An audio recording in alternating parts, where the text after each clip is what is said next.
오늘 우리에게 주시는 하나님의 말씀 사도행전 20장 28절 말씀입니다.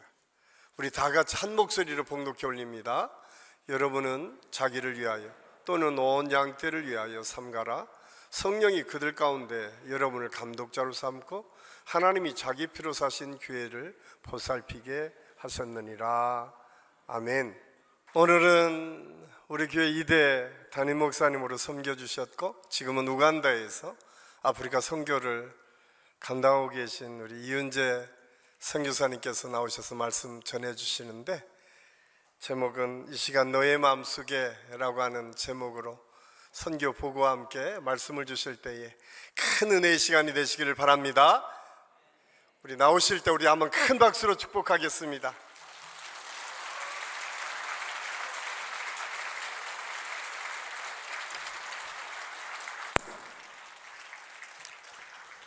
할렐루야. 한국에 올 때마다 이 추운 날씨에 살아가는 우리 민족이 대단하다는 생각이 듭니다. 아는 사람 빼놓고는 다 교회를 나왔으니까 얼마나 이게 대단한 신앙과 믿음인지 모르겠습니다. 제가 한국에 와서 어떤 원로 목사님께 전화를 했어요. 목사님 이제 돌아왔습니다 했더니 목사님이 하신 말이, 아니 살아있었어? 그래서 제가 깜짝 놀랐어요. 우리가 살아있는 게 하나님의 은혜가 아니면 살아있을 수 없는데 내가 살아있구나, 그런 생각을 하게 됐는데, 우리 옆에 있는 사람이 이렇게 말해 봅시다. 살아있어요? 하나님의 은혜와 긍휼입니다. 우리가 하루하루 살아있다는 것에 감사한다면 다른 어떤 것에도 감사하리라고 생각합니다. 살아있다는 게 중요하죠. 7년 지났습니다. 7년이 수일처럼 지났습니다. 그동안에 기도해 주시고 후원해 주시고 또 많은 염려와 기도를 해 주셔서 하나님의 은혜로 선교를 잘 하고 있습니다. 저는 오늘 여러분과 더불어 주로 선교 보고에 집중하여 아프리카 선교 어떻게 하고 있나, 이 주제로 함께 말씀을 나눌 때 우리 모두가 하나님께서 기뻐하시는 복된 주일이 되기를 간절히 축복합니다. 제가 8년 전에 선교를 떠날 때 저는 아프리카는 상상도 못했습니다. 아프리카는 제가 한 번도 선교한다는 생각을 해본 적이 없어요. 그 전에 케냐를 다녀오긴 했지만 아프리카 선교사, 그것은 쉽지 않는 일이기 때문에 저는 상상을 못했고, 다만 이스라엘에 제가 잠깐 살았기 때문에 이스라엘 유대인 선교의 중요성, 특별히 팔레스틴 난민들 150만, 또 밖에 나가 있는 팔레스틴 사람이 500만이거든요. 그 많은 사람들의 고난에 조금이라도 동참하기 위해서 이스라엘 선교를 하겠다 했는데 이게 비자가 잘 안 되는 거예요. 그 당시에 트럼프가 집권할 때인데 팔레스틴 사람들을 조금 관계가 안 좋아서 비자를 잘 못 받게 됐어요. 그래서 이제 기도하게 됐는데, 하나님 그러면 이스라엘 말고 어디로 가야 됩니까 했는데, 어떤 분이 우간다에 한국 선교사가 세운 학교가 있는데 구미 대학이라고, 거기 가서 섬겨보면 어떻겠냐고. 그래서 부랴부랴 이제 입장을 바꾸고 선교지를 바꾸고 기도하기를 시작했습니다. 떠나기 전날 제가 기도를 했는데 뭐를 봤냐면 큰 호수가 이렇게 펼쳐져 있는데 그 호수에 이스라엘 국기가 이렇게 있는 거예요. 그래서 깜짝 놀랐어요. 아니 이스라엘 국기가 왜 호수에 있지? 바다에 있지? 무슨 바다일까?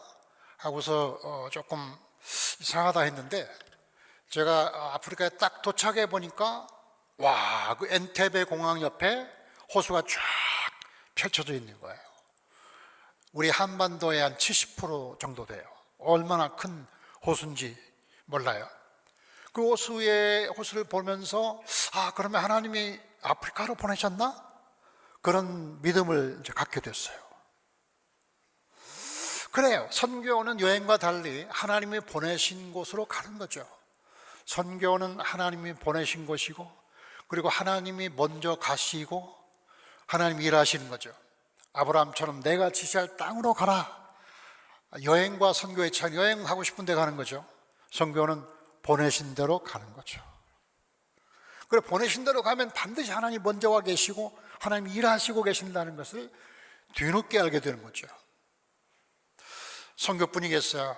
우리의 모든 삶이 어쩌다가 이 한반도에 태어나서 여기 사는 게 아니죠. 하나님이 다 계획이 있고 뜻이 있어서 여러분을 이곳에 보내시고 바로 여기서 살게 하신 거죠. 시편의 말씀처럼 내가 네 길을 가르쳐 보이고 너를 인도하리라. 하나님께서 모든 사람에게 필요한 곳으로 보내시고 먼저 가시고 앞서 행하시고 하나님 여러분을 위해서 준비하시고 예비하시는 거죠. 아프리카에 가서 선교를 좀 준비하면서 세계 선교의 상황을 조금 더 분명하게 알게 됐어요. 자, 세계에 얼마나 많은 족속이 살고 있을까요? 16,562족속. 한민족도 그 중에 하나죠. 민족의 수가 16,562민족이 사는데 그 중에 6,847민족이 아직도 복음을 듣지 못했다. 미전도 종족이라 그래요. 그 사람들이 여러분 보시는 이렇게 창 속에 있는데 거기에 90% 정도가 저 창 속에 있는데 주로 중국, 중동, 아프리카 이 나라들이 하나님의 복음을 듣지 못한 나라예요. 근데 그 상당한 부분이 아프리카에 있죠. 그 아프리카는 또 보니까 이래요. 아프리카 상황을 보면 15억이 살아요. 중국 인구와 같아요. 중국이 큰다는 건 맞아요. 그리고 58개 나라가 있어요. 3,700여 종족이 사는데 그 중에 972 종족이 아직도 하나님을 모른다. 물론 뭐 들어봤겠죠. 들어본 사람도 있겠죠. 아직은 충분히 하나님을 모른다. 25% 이상, 그 수가 4억이 넘는 사람들이 아직도 아프리카에 하나님을 모르는 사람이 많이 있다. 이 사실을 뒤늦게 알고 그래, 아프리카에 잘 왔네, 하나님이 이곳을 보내셨구나 하는 생각을 하게 됐어요. 그런데 문제는 아프리카에 선교하면 아프리카 사람들을 사랑할 수 있어야 하는데 여러분 정말 이 아프리카 사람 사랑하기가 쉽지가 않더라고요. 서울과 분당에서 목회한 제가 갑자기 아프리카에 가서 그들과 함께 살아가는 게 쉬운 일이 아니었어요. 아프리카는 거의 비포장 도로예요. 그래서 아침에 운전하고 집에 돌아오면 그냥 먼지로 뒤집었어요. 하루 종일 먼지 때문에. 전기는 왜 이렇게 빨리 많이 나가는지 하루에도 2-3번 나가고요. 뭐 일주일 정도 전기가 나가는 보통이에요. 제일 많이 나가는 건 7주, 8주. 전기가 안 들어오면 냉장고에 있는 거 다 못 쓰고 못 먹고 버려야 되고. 이야, 커피 한 잔 마시는 무슨 커피점이 있나, 빵을 사 먹을 수 있는 파리바게트가 있나, 책 한 권 사볼 수 있는 서점이 있나, 무슨 머리를 좀 깎을 수 있는 미장원이나 있나. 이야, 세상에 이렇게 열악한 곳이 있구나. TV를 통해서 많이 봤지만 정말 이렇게 살았나. 그 정도로 열악한 환경에 사람들은 또 얼마나 또 가난하게 살고, 그러니까 이게 함부로 살고 하니까 이 사랑할 마음이 안 생기는, 이 사랑할 마음이 있어야 선교가 하는데 이 사랑할 마음이 없는 거예요. 간절히 기도하기를, 주님 제가 어떤 일을 해도 좋은데 제 마음에 사랑의 마음을 좀 주시라고, 사랑의 마음을 제게 부어달라고 간절히 기도했는데, 밥 피어스라는 월드 비전 창설자가 그런 말 했죠. 하나님의 마음을 아프게 하는 것들로 내 마음도 아프게 하소서. 우리는 얼만큼 기도해야 하나님 마음을 해야 될까? 하나님 마음의 아픔을 좀 동감할 수 있을까? 그 마음을 달라고 간절히 기도했는데 쉽지가 않아요. 저기 보이는 분들이 아프리카에 사는 여러 종족의 사람들이죠. 한 번은 기도했어요. 하나님, 제가 여기 왔는데 사랑할 마음이 너무 없어요. 너무 힘드네요. 돌아갈 수도 없고 어떻게 하면 좋아요? 했더니 하나님이 그런 감동을 주더라고요. 너는 네가 아프리카 사람을 사랑하기 때문에 여기 온 줄 아느냐? 내가 이들을 사랑해서 너를 보냈다. 내가 사랑해서 너를 보낸 거야. 깜짝 놀랐어요. 저는 죄가 사랑이 많아서 사랑을 가져야 되는 일로 생각했는데 하나님이 그 민족을 사랑하신다는 거예요. 우리가 한 선교사가 그 뒤에 간증을 했는데 간증 듣고 은혜를 받았어요. 케냐에서 신학교 사역하시는 선교사님이 케냐 나이로비에서 이렇게 학생들 가르치는데 하나님이 감동해서 말씀하기를 너는 왜 도시에서만 그렇게 선교하느냐, 저 우간다 시골로 좀 가라 해가지고 그 선교사가 제가 섬기는 곳으로 왔더라고요. 근데 말라리아가 제일 많은 지역이에요. 거기가 막 교대로 말라리아 걸리는 거예요. 아내가 걸리다가 큰딸이 걸리다가 둘째가 걸리다가 막 계속 그래가지고 몇 달 동안 홍역을 치르는데 마지막엔 둘째 딸이 거의 죽게 됐어요. 오한이 나고 막 아가 인사불성이 된 거예요. 나 선교사님한테 기도하기를 하나님 제가 순종해서 여기 왔는데 그럼 하나님이 좀 축복하셔야지 어떻게 우리 딸들이 죽게 만듭니까? 하나님 너무하십니다. 하나님이 그렇게 말씀하셨대요. 너는 네 딸 때문에 슬프냐? 나는 아프리카의 15억의 내 자녀들 때문에 슬프다. 그 간증할 때 제가 땅 한 대 맞는 것처럼 그렇구나. 하나님 마음을 헤아리는 거 이게 중요한데 뭘 가르치고 뭐 교회 세우고 이런 것이 중요한 게 아니라 하나님 마음을 갖고 그 마음을 가져야 사람들을 사랑하는데 주여 나에게도 그 마음을 주시옵소서. 하나님이 조금씩 그 마음을 주시고 지금도 부족하지만 여전히 그 기도를 하고 있습니다. 선교를 마음먹고 어떤 선교를 해야 되나 기도하는데 하나님이 제상명령에 대해서 공부하도록 기회를 주셨어요. 제상명령 하나님께서 선교하라고 말씀하셨죠. 마태복음 28장에 너희는 가서 모든 족속으로 제자를 삼아 가르쳐 지키게 하라. 저는 처음에 마태복음만 제상명령인 줄 알았어요. 알고 보니까 5번이나 있더라고요. 주님 말씀하신 게 마태복음 28장 가서 제자 삼으라, 마가복음 16장 온 만민에게 복음을 전하라, 누가복음은 선교의 내용이죠. 그리스도의 고난과 부활과 회개와 죄사함의 복음을 전하라.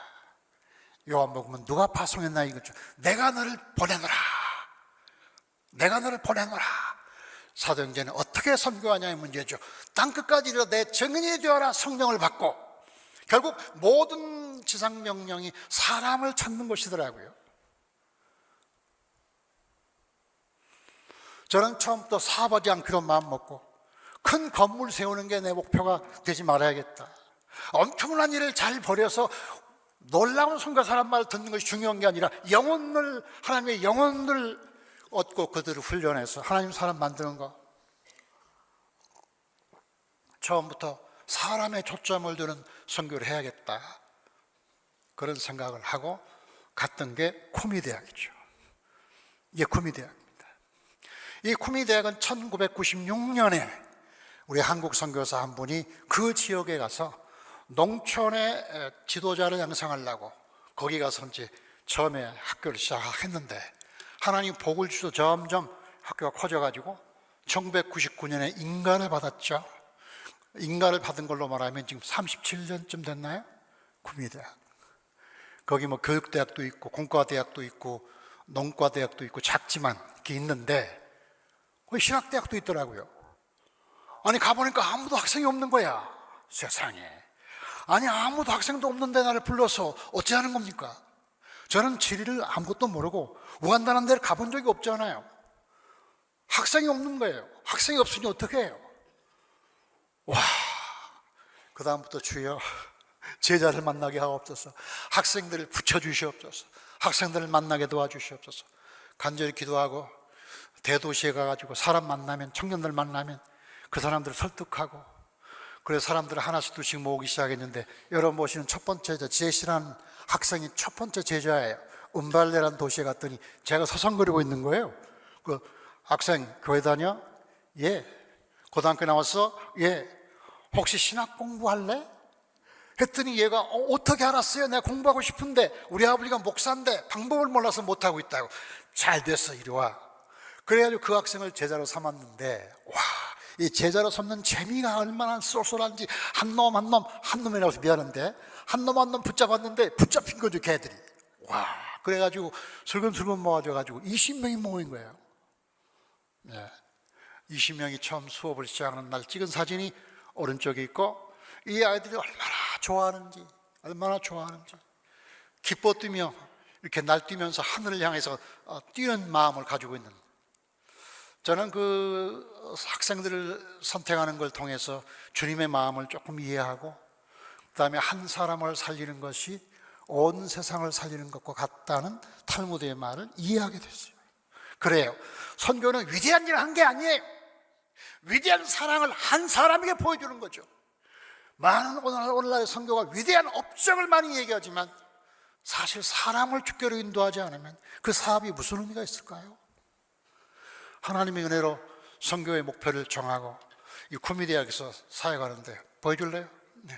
아침부터 저녁까지 계속 성경 읽고 기도하고 퀴티학 성경 암송하고 아주 원시적인 방법으로 아이들이 얼마나 좋아하는지. 힘들었지만 그 아이들이 이제 점점 자라서 졸업해서 지금 100명 정도 졸업해서 학사학위 받고 졸업해서 여러 군데 퍼져가지고 목회도 하고 공부도 하고 가르칠 축복을 받게 되었습니다.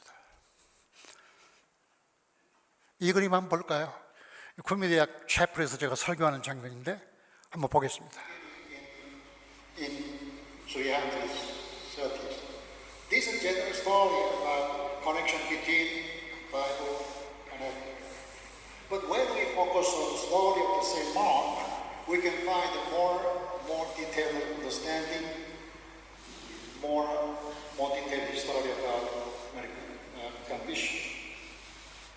When we read the New Testament, we can find many stories about the same monk.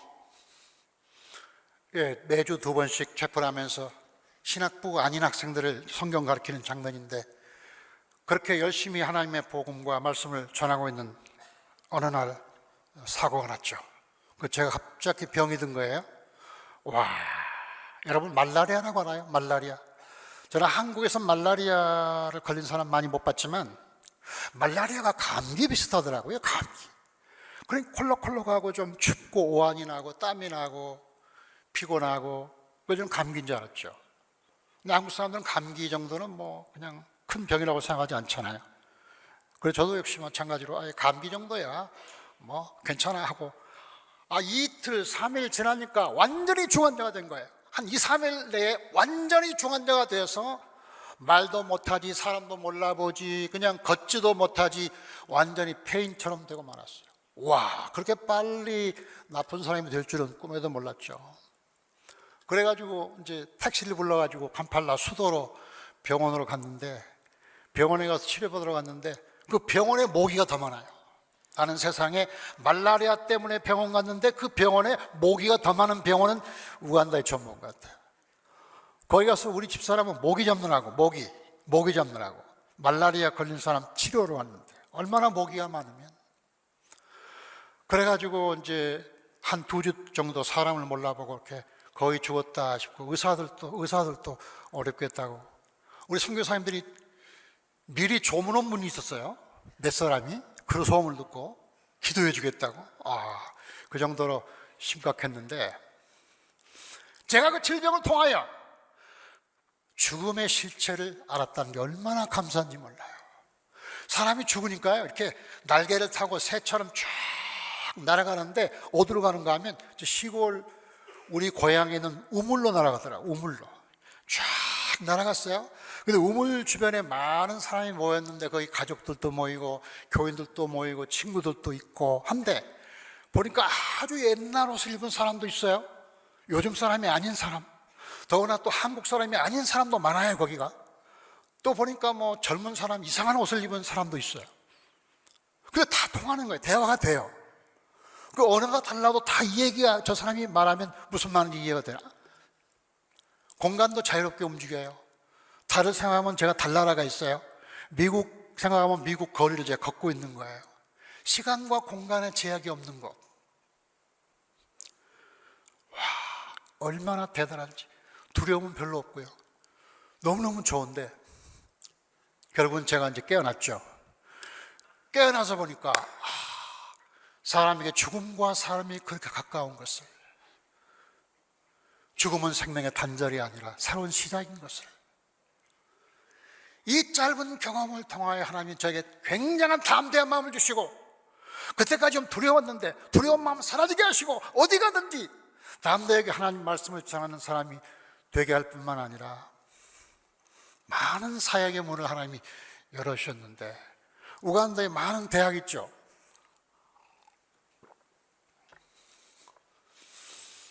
여러 학교에서 가르칠 수 있는 축복을 하나님이 허락하시고, 학생들을 가르치고, 코비드 시대에는 마스크 쓰고 다니면서 가르치고, 우간다에 있는 대학뿐만 아니라 5개, 6개 동아프리카 나라까지 확대했어요. 탄자니아, 사우스수단, 공고, 부룬디, 르완다, 에티오피아, 이 나라들에게 있는 신학교 혹은 성경학교 혹은 교회 혹은 대학, 이곳에서 시간만 맞으면 달려가서 그들을 가르치고 훈련하고, 하나님의 놀라운 축복을, 말라리아가 준 축복이에요. 말라리아 통해서 담대해져서, 말라리아 전에도 다 기회의 문이 열려져 있던데 안 가는 거죠. 근데 말라리아 통해서 담대해지고 죽음이라는 게 별게 아니라는 것을 안 다음부터는 용기가 생겨났던 거죠. 그 다음부터 제가 우리 선교사님 친구들에게 많이 쓰는 단어가, 한번 죽어봐. 다만 내가 다시 돌아온다는 보장을 못해. 한번 죽어봐. 그럼 괜찮을 것 같아. 죽음의 체험을 통해서 하나님이 용기를 주셔서 교회 사역을, 하나님이 주시는 교회를, 여러 교회를 세웠죠. 자, 교회 세울 때 이 아프리카 사람 얼마나 즐거워하는가 보여줄까요?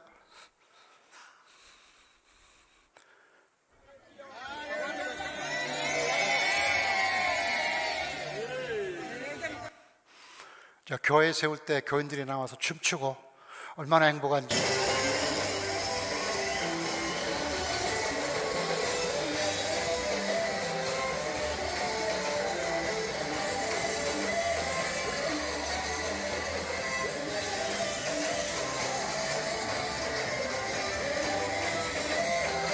이 교회는 콩고 한신교회라고, 콩고에 있는 한신교회가 아니라, 콩고에 내전이 많았잖아요. 내전 때문에 500만이 죽고 600만이 피난민이에요. 그 피난민 대부분이 우간다로 넘어와요. 우간다에서 그들이 사는데, 그들이 너무 열악하게 살기 때문에 우리 교회에서 콩고 한신교회라는 교회를 세웠고, 그 교회가 이제 오픈할 때 모습인데 너무 즐겁죠. 보통 이 사람들이 예배 드릴 때 3시간, 4시간, 5시간 예배를 드려요. 시간 제한이 없어요. 그렇게 오랫동안 찬양하고 기쁘게 주님을 찬양하는 예배를 보면서 저는 상당히 부끄러웠어요. 한국교회 목회자로서 나는 너무 형식적인 예배를 드렸구나. 딱 1시간, 그 1시간 내에 끝내야 되는 예배, 그게 어디 있어 성경에? 1시간 내에 끝내라는 예배가 어딨냐고 성경에. 왜 우리 한국교회는 1시간을 고집하는가? 2시간은 왜 안 되는 거예요? 설교가 길면 은혜를 받으면 되지. 옛날에 어떤 교인들을 보니까 목사님이 15분 늦었어요. 15분. 그분이 집에 가서 하는 게 뭘까요? TV 보는 것이겠죠. 하나님을 향해서 그렇게 우리가 바치고 헌신할 마음이 적지 않을까. 이 성가대 제가 찬양을 금방 들었는데, 이 정도 찬양을 하면 교인들 다 일어나서 춤을 춰야 됩니다. 지금 그냥 리드미컬한 찬양이었잖아요. 리듬 있는 찬양이었거든. 또 전부 앉아가지고, 왜 앉아있어요 여러분? 하나님을 찬양한다면서 왜 앉아있죠? 하나님 앞에 겸손하고 어린아이처럼 뛰놀면서 다윗처럼 찬양하며 예배를 드려야죠. 아멘. 다음에 성가대에서 이렇게 활발한 찬양을 부르면 다 일어나시길 축복합니다. 다 일어나서 움직이세요. 성가 지휘자님, 한 번 더 찬양을 예배 끝나고 해주시고, 같은 찬양을, 그 찬양에 맞춰 우리 춤을 좀 춥시다. 아멘. 우리 너무 경직되어 있어. 한국교회 예배가 너무 시간에 제한을 받아. 1시간 내에 끝내야 돼. 누가 그런 말 해요? 성령이 감동하면 2시간도 하고 3시간도 하는 거지. 5시간 예배 한번 참석해 보셨어요? 아, 처음엔 지루하더라고. 정말 지루해. 나중에는 눈물이 나요. 나는 너무 하나님께 드리는 예배가 인색하더구나. 인색. 일주일에 한 번 예배 드리면서 겨우 와가지고 앉았다가 가는구나. 너무 미안해. 한신교의 부흥은 예배로부터 시작되는 것을 믿습니다. 예배할 때 찬양하고 기뻐하며 하나님께 영광을 돌리시기를 간절히 축복합니다.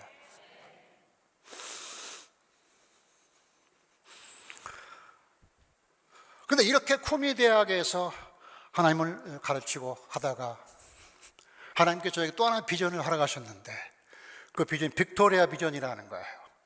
그 빅토리아 호수가 우리 한국의 70% 정도 되는 굉장히 큰 호수죠. 거기 한번 이제 시간 나서 쉬러 갔는데, 그 호수를 이렇게 찬찬히 바라보니 그런 감동을 하나님 주시는 거예요. 이 호수는 아름답기도 하고 크기도 하지만 그게 중요한 게 아니라 이 호수가 나일강의 수원지다. 이 호수가 6,650km를 흘러서 나일강을 통해서 지중해로 가고, 이 물 때문에 이집트의 모든 문명, 스핑크스 피라미드, 룩소, 아스완, 수많은 왕궁들이 이 물 때문에 세워졌다. 그래서 이집트 문명은 나일강의 선물이라고 그러잖아. 이 나일강의 근원이 빅토리아다. 이 물이 흘러가는 것처럼 사람들을 가르치기만 하지 말고 그들을 훈련시켜서 그들을 하나님의 사람으로 보내면 어떻겠느냐. 하나님이 그런 감동을 주시길래 그것을 위해서 2년 동안 준비하고, 하나님 그러면 그 일을 어떻게 하면 됩니까? 능력도 없고 아무것도 없는데 어떻게 하면 됩니까? 하나님이 그런 감동을 주셔서 2년 동안 준비해서 작년에 학교 문을 열었어요. 그게 바로 이 VMC, 빅토리아 미션 칼리지. 빅토리아 호수에서 흐르는 물을 아프리카 58개 나라로, 중동 22개 나라로, 전 세계 214개 나라로 흘러가게 하소서. 이 일꾼들을 훈련하여 그냥 거기 머물게 하지 말고 그들로 하여금 세계 선교 앞잡이가 되게 하더라고. 근데 하나님이 이렇게 학교를 잘 준비하셨어요. 제가 지은 거 아니에요. 어떤 분이 이렇게 잘 믿음으로 아름다운 학교를 지었는데 제가 쓸 수 있게 된 거예요. 저는 원래 건물을 짓는 선교를 하려고 하지 않아요. 근데 하나님이 지어진 건물을 하나님이 주셔서 이곳에서 이 학교를 시작하게 됐는데, 강의실, 기숙사, 게스트하우스, 도서관도 있죠. 한국의 어떤 선교기관에서 3,000권 영어책을 보내주셔서 도서관도 오픈했죠. 식당, 작지만 굉장히 아름다운 학교를 하나님이 허락하셨고, 이 학교에서 뭐해요? 신학교를 졸업한 사람이 와서 2년간 성경도 공부하고 제자훈련도 하고 선교 사역훈련도 받고 해서 부지런히 하나님의 사람으로 만들어진 다음에 보내는 거죠. 이 일을 하는 건데, 어떤 사람을 보낼까요? 첫 번째 해외 선교사입니다.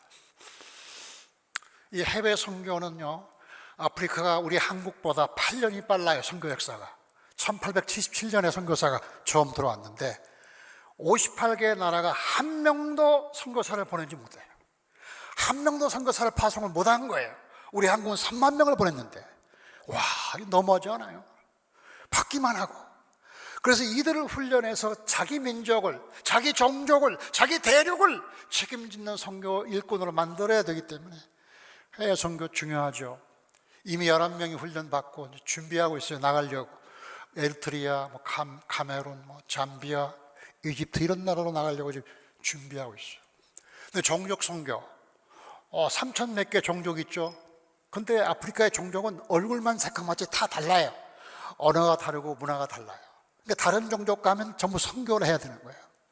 그 한 번도 복음을 듣지 않는 종족에 가서 그들에게 교회를 개척하고 그들을 전도해서 교회를 세우는 일, 종족 선교. 이미 많이 가 있어서 열심히 하고 있습니다. 선교적 목회자, 목회를 열심히 하는 게 중요한 게 아니라 선교적 목회를 해야 된다. 하나님 기뻐하신 선교가 중심이 되는 목회를 하기 위하여 지역별로 목회자들을 훈련하고, 또 선교적 교회 개척, 교회를 아무데도 믿지 않는 데 가서 전도해서 그 다음에 망고나무 밑에서 예배드리다가 텐트 치고 예배드리다가 상황이 되어지면 교회에 세워주는 이런 일을 하고 있는 거죠. 유학선교, 하나님의 사람 인물을 키우기 위하여 하나님의 사람들을 잘 훈련하기 위해서 한국으로, 미국으로, 이스라엘로 유학을 보내는 선교입니다. 우리 교회에 피터가 와서 한동안 머물다가 이번에 돌아갔죠. 피터와 크리시가 졸업하고 우간다에 돌아갔고, 2명이 지금 공부하고 있고 2명이 2월 달에 또 오는데 그 중에 한 명이 왔어요. 임마누엘. 임마누엘은 마케렌의 대학 의대를 나왔어요. 마케네나 대학 의과대학을 나와가지고 의사가 될 사람인데 어쩌다 저한테 붙잡혀가지고 신학 공부하겠다고 왔는데 아마 신학도 공부하고 의사도 될 것 같아요. 슈바이처 같은 사람이 될 것 같습니다. 땡큐. 이스라엘과 미국도 하나님이 문을 열어주시면 이들을 보내서 훌륭한 사람을 만드는 것이 중요하다.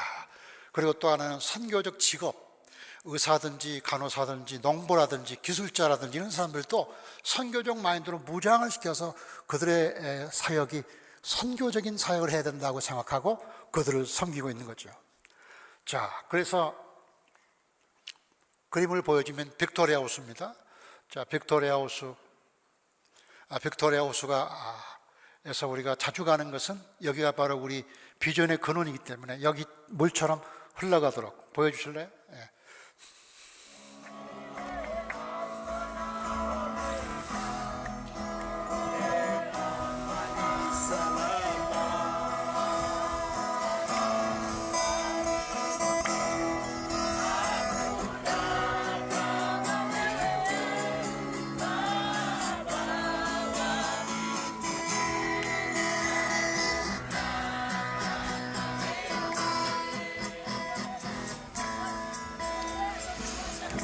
여러분 여기까지 들으시면은 아마 생각할 거예요. 아유, 그거는 뭐 선교사님들이 하는 일이고 우리는 선교사도 아니고 우리는 평신도인데 아유 뭐 열심히 하십시오. 우리는 기도해 드리겠습니다. 근데 우리는 선교사는 아니에요 라고 생각할까 봐 제가 여러분에게 얘기합니다. 우리 모두는 선교사입니다. 하나님이 우리 모두를 선교사라 불렀습니다. 하나님이 부름받은 백성은 보냄받은 하나님의 제자입니다. 우리가 사는 곳은 어디든 선교지다. 이걸 이해하는 게 참 중요합니다. 따라하겠습니다. 우리 모두는 선교사다. 우리가 사는 곳은 선교지이다. 멀리 가서 꽃씨를 뿌리는 사람도 필요하지만 여러분이 사는 곳에서 꽃을 피우는 사람이 된다면 얼마나 아름답겠어요. 그렇죠? 가든지 남든지. 그리고 새는 노래할 이유가 있어서 노래하는 것이 아니라 노래를 가지고 있기 때문에 노래한다는 말이 있는데 이 말이 뭐예요? 여러분 모두가 예수 믿고 구원받으면 다 할 말이 있는 거예요. 다 할 말이 있잖아요. 그렇죠? 이것은 나의 간증이요, 이것은 나의 찬송이라. 그 간증이 있는데 그것을 말하는 게 선교죠. 그러니까 노래할 이유가 있어서 노래하는 게 아니라 노래를 가지고 있기 때문에 우리는 노래하는 거예요. 마찬가지로 우리가 선교할 이유가 어디 있어요? 얼마나 어려워요 지금 한국 사회가.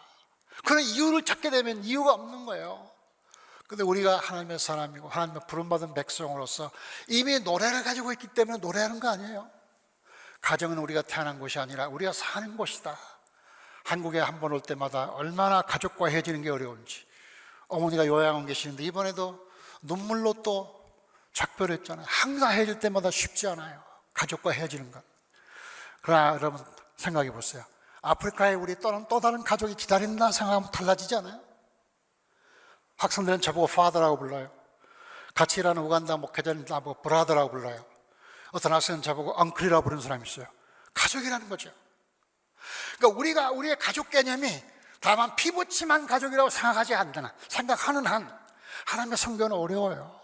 생각을 조금만 발전시키면 생물학적 가족만 가족이 아니라 우리가 사는 곳이 남마다 사는 곳이 가족이라고 본다면 거기가 선교지인 것이죠.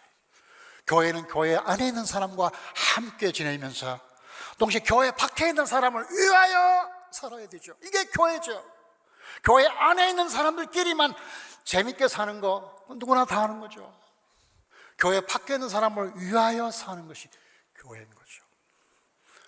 참 중요한 것은 뭐냐면 우리 모두가 다 아프고 외롭다는 것이죠. 모든 사람은 다 외로워요. 저는 선교하면서 사람의 본성을 이해하게 돼서 너무 기쁜데 모든 사람이 다 아프고 병들고 외롭더라고요. 제일 위에 그림 보면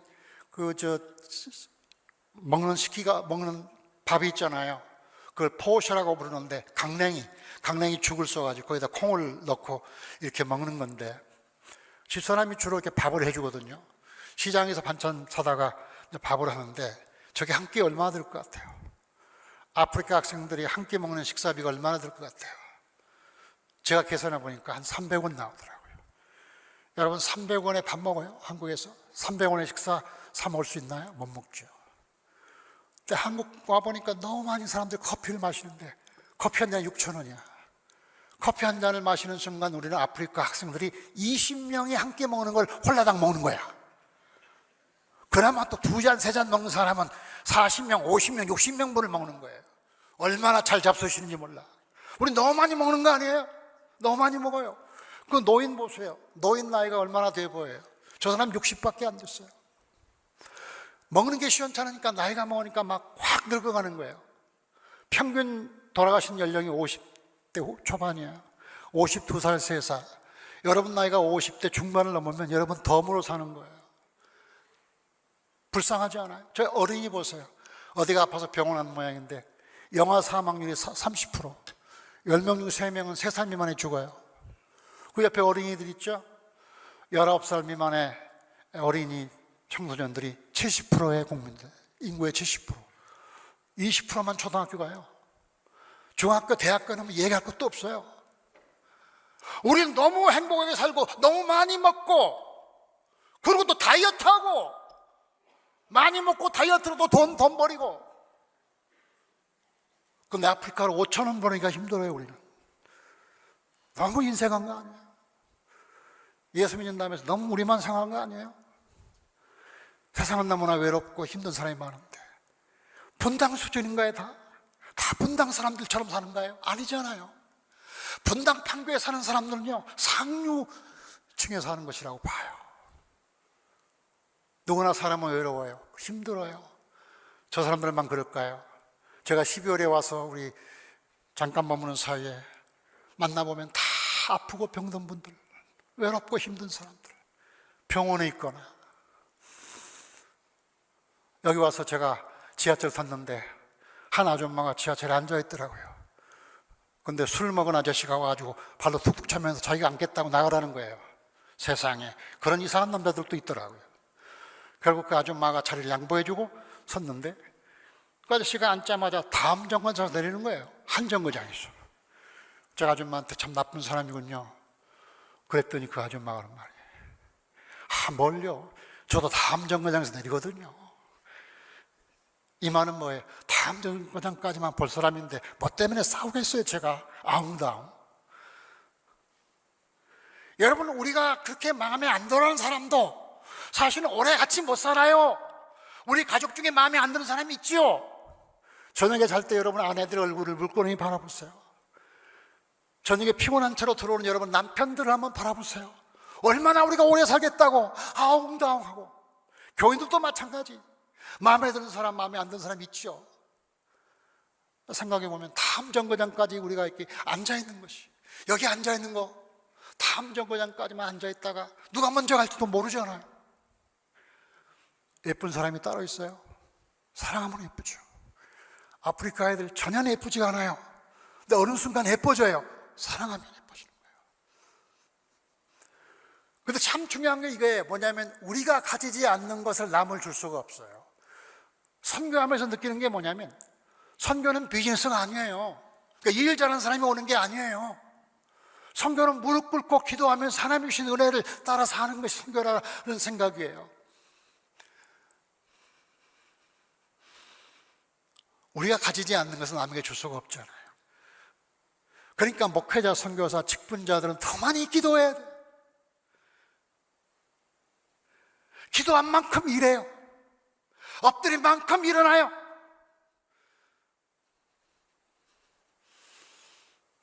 모든 능력은 하나님께서 나오고 모든 노력은 나에게서 나와요. 제가 아프리카에 가서 정말 중요하게 깨달은 건 뭐냐면 선교를 비즈니스처럼 열심히 할 수는 있어요. 그런데 하나님과 관계가 깊지 않아도 얼마든지 선교를 잘할 수 있어요. 목회도 마찬가지죠. 그래서 어느 날 보니까 아침에 하나님께 기도하는 걸 잊어버렸더라고요. 아침에 일어나 성경 읽고 기도하고 하루 종일 묵상하고 저녁에 잘 때는 오늘 내가 무엇을 배웠지 하면서 묵상하면서 하루를 되돌아보면 엄청나게 하나님이 배우게 한 것이 많아요.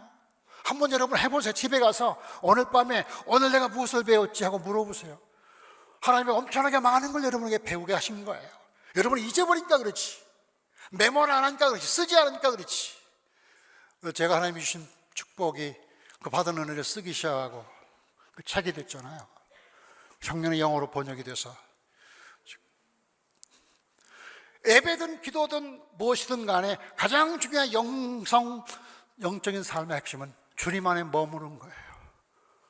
머물러야 흘러가요.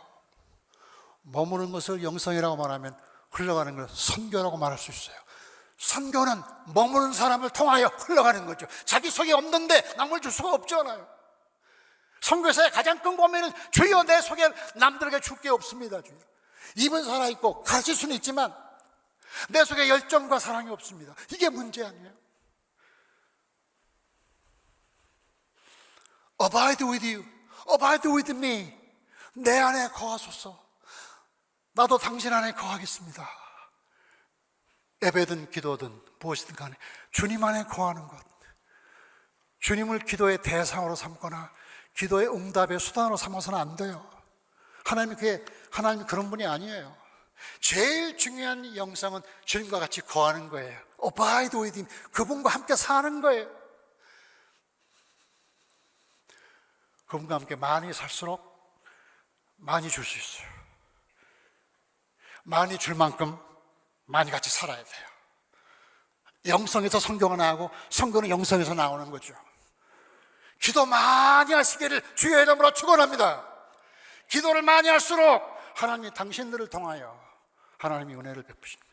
지금까지는 나를 위하여 기도했어요. 그런데 나를 통하여 주님의 일을 하소서 이렇게 바뀌어야 돼요. 한국교회 이 정도 됐으면 그렇게 기도가 바뀔 때가 되지 않았겠어요? 저 언제까지 나를 위하여 기도하겠습니까? 주여 나를 통하여 당신의 일을 하옵소서. 주님 안에 잘 머무는 축복, 행복. 이 행복 때문에 우리가 교회에서 직분자가 일하고 봉사하고 섬기지 않겠어요? 기도를 많이 하신다고 들었어요. 더 많이 기도하시기를 주의 이름으로 축복합니다. 더 많이 기도해야 돼. 그래서 우리가 선교적인 삶이 중요한 거죠. 선교사가 되는 것보다 선교적인 삶을 사는 게 중요해요. 많은 신자들이 그런 생각에 나는 선교사가 아니야. 당신은 선교사야.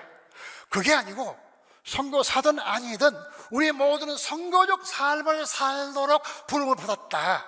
그러면 선교적 삶이 뭐냐? 모든 매사를 하나님의 눈으로 보는 것이죠. 그리고 많은 사람이 다 외롭고 힘들다는 걸 아는 거죠. 내가 그들 위해서 무엇을 할까 하는 생각해 보는 거죠. 세 가지를 할 수 있죠. 물질을 주거나 함께 있거나 기도하거나.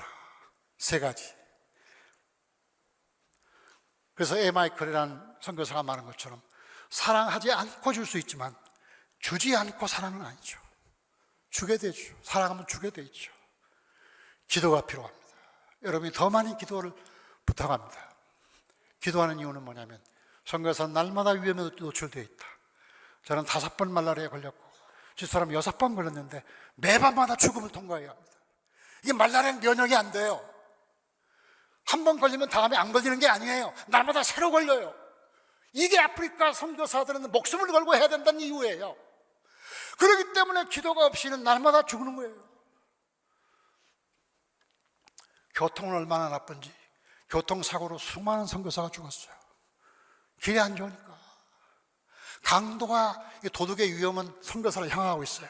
선교사는 부유하다고 생각해요. 늘 강도들이 선교사 집을 문 따고 들어와요. 대낮에 들어와요. 와, 그 위험 속에 노출되어 목숨 걸고 살아요. 여러분의 기도가 필요합니다. 아멘. 기도하면 할수록 하나님의 나라는 더 확장되고 선교는 뿌리를 내리게 될 것입니다. 오늘 말씀 사도행전 20장 28절. 예수께서 피로 세운 교회를 여러분에게 맡겼어요. 지금부터 48년 전에 이중표 목사님 통해서 반포에서 피로 세운 교회를 세웠어요. 그리고 그동안에 48년 동안 하나님께서 이 교회를 여기까지 인도하신 거예요. 피로 세운 교회는 피로 지켜가고, 피로 세운 교회는 피로 세워가고, 예수께서 피 흘리신 것처럼 우리도 그 나름대로 피를 흘리며 주님을 따라가야 돼요. 물론 우리의 희생이 대단한 건 아니죠. 스토더의 말처럼 예수 그리스도가 하나님이시고 그분이 나를 위해 죽으셨다면 그를 위한 나의 희생은 아무것도 아니에요. 그러나 그래도 내게 있는 작은 걸 들 수 있잖아요. 그래서 세 가지 기도를 부탁합니다. 선교를 위하여, 하나님이 세운 기관을 통하여 아프리카 사람들을 말씀과 성령으로 훈련하여 빅토리아우스처럼 58개 아프리카 국가 22개 중동 국가로 흘러가게 하소서. 그리고 한 가정이 한 선교사를 훈련하고 파송한다는 생각으로 기도하게 하소서. 자신을 위해서는요, 내 인생의 목적을 다만 먹고 사는 데 두는 게 아니라 어떻게 하면 내가 섬기고 봉사하고 살 것인가, 우리의 삶의 가치관이 좀 달라져야 된다. 교회를 위해서는 하나님이 세우신 거룩한 교회, 모든 성도가 선교적인 삶을 살아서 하나님이 보내신 곳에서 꽃을 피우게 하소서. 꽃을 피우게 하소서. 꽃을 뿌리는 사람도 있지만 꽃을 피우는 사람도 필요하지 않겠어요? 여러분들의 선교사라고요. 이렇게 기도를 요약할 수 있겠어요. 아프리카에는 빅토리아 호수가 흐르게 하시고, 내 심령에는, 내 가슴 속에는 그리스도의 피 묻은 생수가 흐르게 하여 주시옵소서. 오랜 신앙생활을 하면서 이 뜨거움이 사라졌습니다. 주여, 나로 하여금 옛날 첫 번째 신앙을 회복하게 하시고, 나로 하여금 그리스도 생수의 통로가 되어서 나를 위해서가 아니라 나를 통하여 하나님의 생수가 흐르게 하옵소서. 하나님의 축복이 여러분과 함께하기를 간절히 축복하고, 저희 부부가 여러분께 인사를 드립니다. 한신교회 교우 여러분, 감사하고 사랑합니다. 기도합시다. 하나님 아버지, 감사합니다. 거룩한 주일날 하나님께 나와 예배드리는 모든 성도들, 새 마음과 새 결단으로 새해를 시작한 교회와 성도들을 축복하여 주시옵소서. 하나님, 우리가 아프리카 15억의 하나님의 자녀들을 불쌍히 여겨 주시옵소서. 가난과 식민지배와 그리고 무지 속에 살고 있습니다. 하나님, 우리 모두가 선교사임을 깨닫게 하시고 우리가 사는 곳은 보냄받은 하나님의 거룩한 선교지임을 알게 하여 주시옵소서. 꽃이 뿌리러 멀리 간 사람도 있지만 꽃을 피우기 위하여 우리를 여기에 두셨사오니, 하나님, 우리가 사는 직장과 가정에서 아름답고 소담스러운 꽃을 피우게 하옵소서.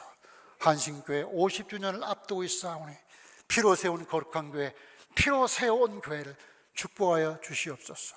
윤교희 목사님을 강건하게 붙잡으시고 당연한 모든 교회들이 한마음이 되어 하나님의 거룩한 선교적인 삶을 살며 우리를 보내신 주님의 뜻대로 아름다운 선교 열매를 많이 맺고 살게 하여 주시옵소서. 감사를 드리오며 우리 주 예수 그리스도 이름으로 기도하옵나이다.